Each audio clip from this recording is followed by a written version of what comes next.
আপনাদের সকলকে আন্তর্জাতিক যোগ দিবসের শুভেচ্ছা জানাই। আমি মানুষটি যেহেতু বর্তমানে এই যোগ শব্দটির সাথে ওতপ্রোতভাবে যুক্ত, সেই কারণে আপনাদের সাথে এই যোগ সম্পর্কে কিছু কথা ভাগ করে নিতে চাই।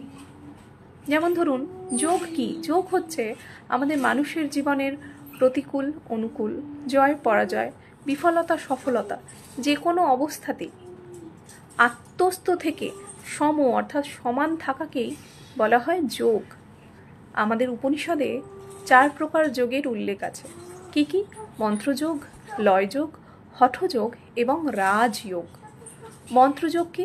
মাতৃমন্ত্রে দীর্ঘ 12 বৎসর যদি কোনো সাধক নিয়ম এবং নিষ্ঠার সাথে সেই মাতৃমন্ত্র জপ করে যান, সেই সাধকের সিদ্ধি লাভ হয়, তাকে বলা হয় মন্ত্রযোগ।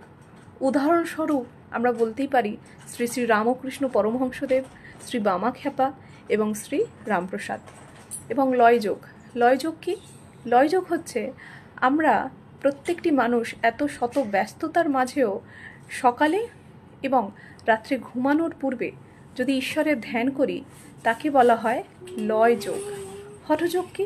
হঠযোগ হচ্ছে বিভিন্ন মুদ্রা, প্রাণায়াম, আসন ইত্যাদির দ্বারা আমরা আমাদের শরীর এবং মন